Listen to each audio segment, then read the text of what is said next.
Halo, perkenalkan, nama saya Benedikta Tamba, SAG, NIP 19890407 2019 03 2009, Unit Kerja SD Negeri 16 Pak Pahan, Onan Runggu, Kabupaten Samosir, Angkatan 99, nomor urut 02, peserta Latsar gelombang ke-30, golongan 3, mata pelatihan, komitmen mutu, dengan narasumber Bapak Dr. Andus Hieronimus Godang, SPD, MPD.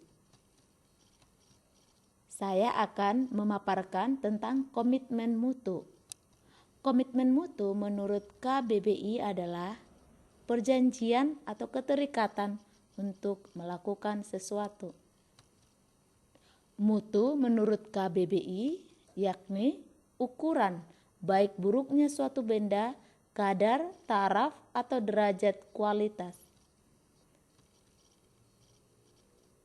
Maka komitmen mutu adalah janji yang ditepati untuk memberikan kepuasan dalam pelayanan.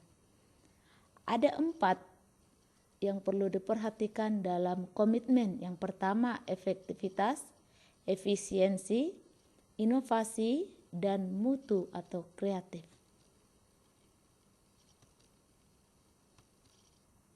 Efektivitas. Mari kita lihat gambarnya. Menurut Richard L. Duff dalam Tita Maria Kanita bahwa efektivitas merupakan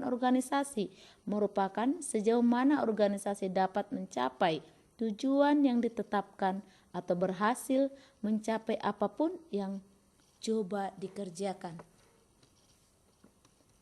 Efisiensi menurut Richard L. Duff dalam Tita Maria Kanita mendefinisikan efisiensi organisasi adalah jumlah sumber daya yang digunakan untuk mencapai tujuan organisasional.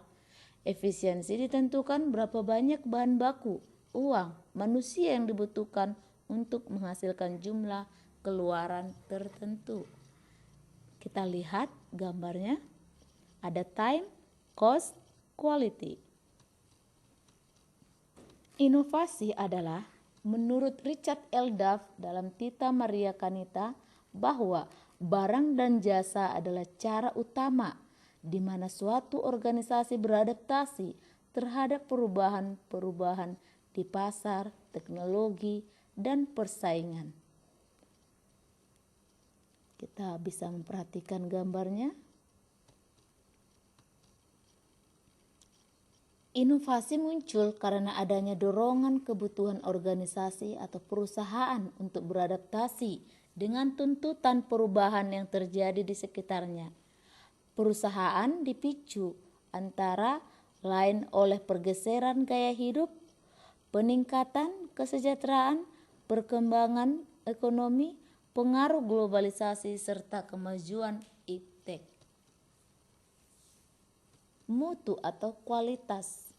Mutu menurut Edward Deming bahwa mutu adalah apapun yang terjadi menjadi kebutuhan dan keinginan konsumen. Bisa digambarkan mutu itu seperti buah dari sebuah pohon. 4 kriteria keberhasilan manajemen mutu. Yang pertama, kesadaran dan berorientasi pada mutu. Kedua, sifat kemanusiaan yang kuat. Ketiga, pendekatan desentralisasi.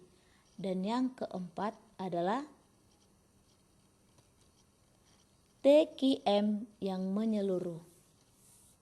Kesimpulan bahwa kita ASN dalam menjalankan tugas harus mampu berkomunikasi dan interaksi dengan masyarakat, bersifat kreatif, proaktif, dan inovatif dalam memenuhi kebutuhan masyarakat. Mari kita lihat animasi singkat berikut.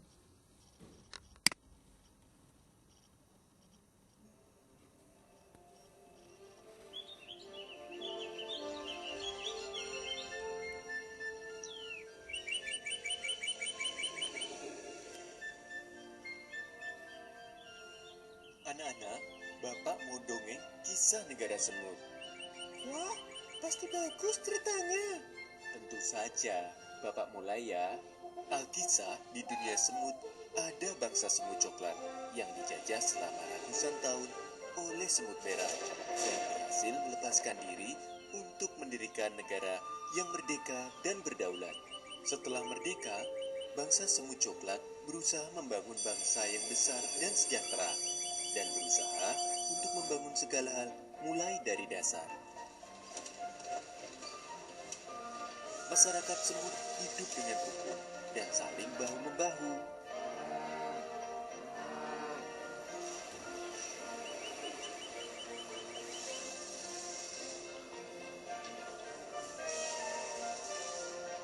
Sampai suatu saat di mana era digital tumbuh dan memasuki kehidupan masyarakat semut. Konten-konten yang tidak produktif dengan mudahnya dikonsumsi oleh masyarakat. Lambat laun muncul sifat egoisme sehingga kebencian dan kebohongan diumbar melalui media sosial. Toleransi, silaturahmi mulai mengendor. Terjadilah benturan yang terus-menerus sesama masyarakat semut. Sektor keamanan menjadi tidak stabil, kerusuhan di mana-mana, masyarakat tidak percaya terhadap negara, ekonomi mengalami kemunduran, dan negara semut coklat semakin tertinggal dengan negara-negara lain. Rakyat semut pun sadar mereka telah memecah belah sendiri bangsanya. Rakyat semut coklat sadar akan kesalahannya. Segala kesusahan mengingatkan kembali dengan tujuan para tokoh-tokoh pendiri bangsa semut coklat.